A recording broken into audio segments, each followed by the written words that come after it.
Hello friends, welcome to Karthi's kitchen. ఈరోజు వీడియోలో restaurant స్టైల్లో వెజ్ ఫ్రైడ్ రైస్ ఎలా ప్రిపేర్ చేసుకోవాలో చూద్దాం. ఈ ఫ్రైడ్ రైస్ చాలా సింపుల్గా, టేస్టీగా, చాలా తక్కువ టైంలో ప్రిపేర్ చేసుకోవచ్చు. మార్నింగ్ బ్రేక్ఫాస్ట్లో అయినా లేదా పిల్లలకి లంచ్ బాక్స్లో అయినా కూడా ఇలా హెల్తీగా చేసి పెట్టారంటే చాలా ఇష్టంగా తింటారు. సో ఈ ఫ్రైడ్ రైస్ ప్రిపేర్ చేయడానికి ముందుగా 1.5 కప్ వరకు బాస్మతి రైస్ తీసుకొని ఒక 2 to 3 టైమ్స్ బాగా వాష్ చేసుకోవాలి. ఇప్పుడు ఇందులో వాటర్ యాడ్ చేసి టైం ఉంటే ఒక హాఫ్ అన్ అవర్ నానబెట్టుకోవాలి, లేదా వెంటనే అయినా ప్రిపేర్ చేసుకోవచ్చు. ఇప్పుడు స్టవ్ ఆన్ చేసి కడాయిలో 5 to 6 కప్స్ వరకు వాటర్ యాడ్ చేసుకోవాలి. నెక్స్ట్ ఇందులో half lemon juice, 1 table spoon salt, 1 table spoon oil వేసి వాటర్ బాగా బాయిల్ చేసుకోవాలి. ఇలా బాగా బాయిల్ అయ్యాక రైస్ యాడ్ చేసి హై ఫ్లేమ్లో ఒక 5 మినిట్స్ కుక్ చేసుకోవాలి. ఇక్కడ మనకి రైస్ అనేది పూర్తిగా కుక్ అయిపోవాలి. నార్మల్గా బిర్యానీలో రైస్ అనేది ఒక 70% వరకు కుక్ చేసుకుంటాం కదా, సో అలా కాకుండా ఫ్రైడ్ రైస్లో రైస్ అనేది ఎప్పుడు కూడా పర్ఫెక్ట్గా కుక్ అయిపోవాలి, లేదంటే రైస్ ఫ్రై చేసినప్పుడు బాగా డ్రైగా అయిపోతుంది. ఇప్పుడు స్టవ్ ఆఫ్ చేసి ఏదైనా హోల్స్ ఉన్న ప్లేట్ కానీ లేదా గిన్నె కానీ తీసుకొని వాటర్ అంతా కూడా స్ట్రెయిన్ చేసుకోవాలి. తర్వాత ఇలా ఏదైనా ప్లేట్లోకి వేసి పక్కన పెట్టుకోవాలి.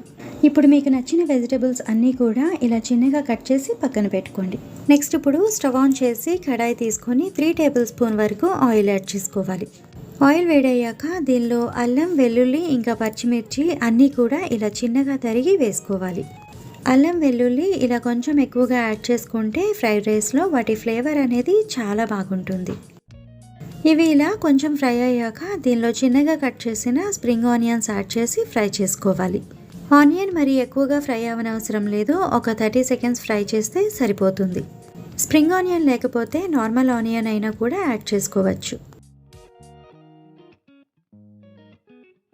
నెక్స్ట్ ఇందులో మీకు నచ్చిన వెజిటబుల్స్ యాడ్ చేసుకోవచ్చు.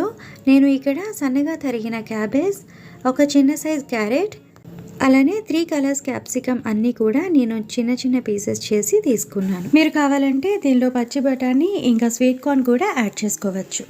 ఇప్పుడు ఇవి మరి ఎక్కువగా కుక్ అవ్వకుండా లైట్గా సాఫ్ట్గా అయ్యేంత వరకు హై ఫ్లేమ్లో కుక్ చేసుకోవాలి. ఫ్రైడ్ రైస్, నూడిల్స్ ఇలాంటివి అన్నీ కూడా హై ఫ్లేమ్లో ఇలా కలుపుకుంటూ ఫ్రై చేసుకోవాలి. అప్పుడే బయట కొన్న టేస్ట్లో వస్తుంది. ఇలా సాఫ్ట్గా అయిన తర్వాత ఇప్పుడు ఇందులో 1/2 teaspoon salt, 1 tablespoon vinegar, 1/2 teaspoon soya sauce add చేసుకోవాలి. నెక్స్ట్ ఇందులో రైస్ వేసుకోవాలి.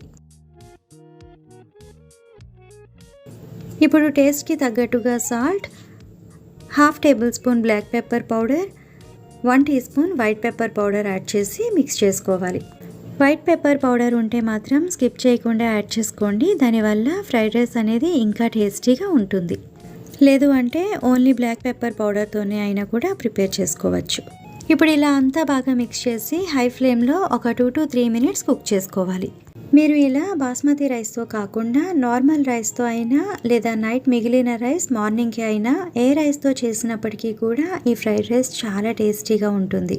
అలానే ఇలా ఎప్పుడు కావాలంటే అప్పుడు ఒక 10 నిమిషాల్లో తయారు చేసుకోవచ్చు. రైస్ బాగా ఫ్రై అయ్యాక ఫైనల్గా స్ప్రింగ్ ఆనియన్ వేసి అంతా ఒకసారి మిక్స్ చేస్తే ఫ్రైడ్ రైస్ రెడీ అయిపోతుంది. సో ఈ వెజ్ ఫ్రైడ్ రైస్ ఇలా ఒకసారి ట్రై చేసి చూడండి, చాలా టేస్టీగా ఉంటుంది. ఇంట్లో అందరూ కూడా చాలా ఇష్టంగా తింటారు. ఈ వీడియో మీకు నచ్చినట్టయితే లైక్ చేసి షేర్ చేయండి. అండ్ మరిన్ని సింపుల్ అండ్ టేస్టీ రెసిపీస్ కోసం ఈ ఛానల్ని సబ్స్క్రైబ్ చేసుకోండి. పక్కనే ఉన్న బెల్ బటన్ కూడా క్లిక్ చేసి దానిలో ఉన్న ఆల్ అనే ఆప్షన్ని సెలెక్ట్ చేసుకోండి. సో నేను ఎప్పుడు వీడియో అప్లోడ్ చేసినా మీకు వెంటనే నోటిఫికేషన్ వస్తుంది. Thank you for watching my video.